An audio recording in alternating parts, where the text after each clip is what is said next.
Welcome in, everyone. Today's explainer is going to feel a little bit different, and frankly, I think it's a breath of fresh air.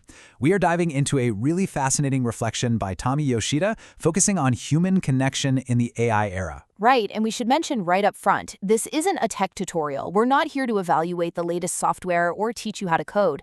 Think of this more as a lifestyle chat. We're looking at technology through the lens of how we can actually enrich the latter half of our lives. Exactly.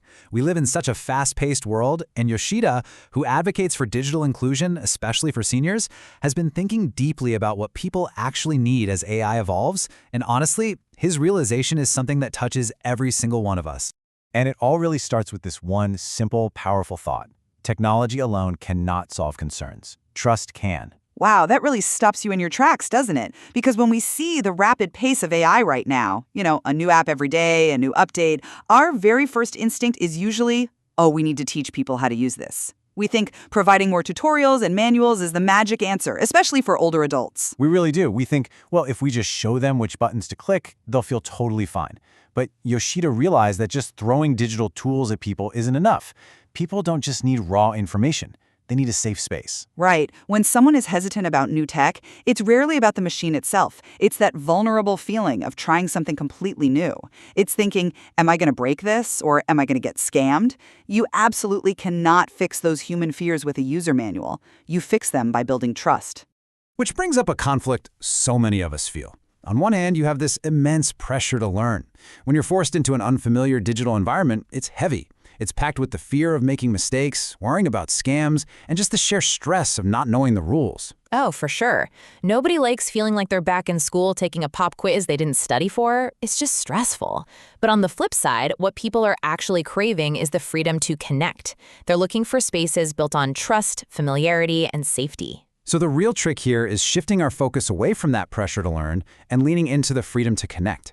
Because once people actually feel safe, once they're surrounded by familiar faces they trust, all that anxiety about the unfamiliar tech just naturally starts to melt away. To really bring this to life, Yoshida uses this incredibly nostalgic metaphor, the traditional neighborhood coffee shop. Oh, just hearing that makes my shoulders drop. It's so relaxing. He uses the image of the classic Japanese neighborhood coffee shop, the Kisaten, as the absolute perfect example of a welcoming, pressure-free environment. It's the best image. Think about that cozy place in your town. You push the heavy wooden door open, that little bell rings above you, and you immediately smell the roasted coffee. You didn't go there to accomplish a task or pass a test. You just went there to be. Exactly. You sit down, take a breath, maybe chat with the owner behind the counter. It is the ultimate contrast to all that modern, high-pressure digital anxiety we were just talking about.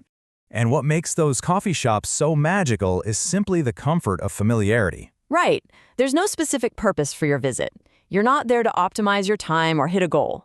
It starts with casual greetings, just a simple hello or good afternoon. And from there, you get this incredibly natural exchange of ideas. You might talk about a trip you want to take, complain about a stiff knee, or share a story from 20 years ago. And through those little casual chats, effortless friendships form. There's zero pressure to perform.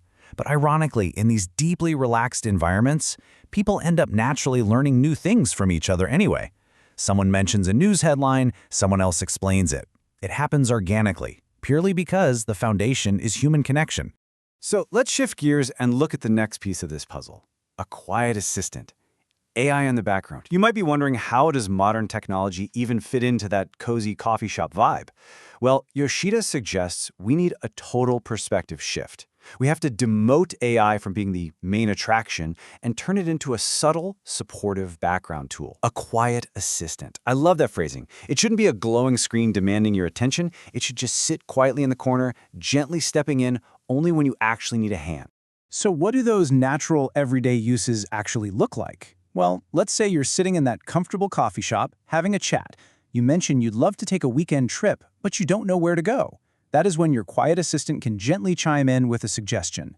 Or maybe you're telling a great childhood story and you decide you want to save it for your grandkids. The assistant can just quietly help you write those memories down. Or say someone brings up a really complicated news story and everyone at the table is a bit confused. The AI can help summarize it simply, right there in the moment.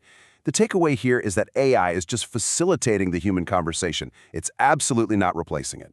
The humans and those shared, warm moments stay completely in the spotlight. Which brings us right to the core concept of this whole reflection, belonging. Yoshida defines it as a comfortable space with no expectations, where you can come and go, speak or listen, and simply be greeted with a warm hello. It sounds so incredibly simple, but it is so profound. We hear the word community thrown around constantly, right? But usually that means signing up, getting a membership card, or committing to be super active. Yoshida is talking about a place where you just drop in. You can talk, you can just listen, you can leave early, no pressure. It's all about maintaining that perfect, comfortable distance between people. The owner of this space doesn't interrogate you and say, "Where have you been all month?" They just smile and say hello. That simple greeting validates that you are there and that you belong, and having those spaces is absolutely vital for a rich, happy life in our later years. It really all boils down to this thought right here. As AI becomes more powerful, our greatest challenge is not building smarter machines, it is building stronger human connections. Such an important reminder. True comfort and happiness don't come from having the smartest phone or knowing every single feature of an app. They come from having a place to return to, a place where people actually know you. Completely. Technology will keep evolving. It's going to keep getting more convenient, but convenience alone doesn't equal a fulfilling life. AI is only valuable if it gives us more time, more ease, and more chances to sit down together and share our lives. We shouldn't use AI just for the sake of using AI. We should use it to help build those warm, inviting spaces right in our own neighborhoods. As we wrap up today's explainer, we want to leave you with the exact questions Tommy Yoshida asks his own readers. We hope this little chat has inspired you to think a bit less about the mechanics of the future and a bit more about the human warmth we want to bring into it. So we ask you, where's your safe space? Where's that place where you feel you truly belong? And secondly, if AI could be a quiet helper in the background, how could it make that space just a little bit more welcoming or a little more fun for you and the people you share it with? Think about that today. Honestly, I hope this makes you want to reach out to an old friend or maybe just take a walk to a place where you feel at home. Thank you so much for joining us for this explainer. Keep those human connections strong. Take care of yourselves, everyone.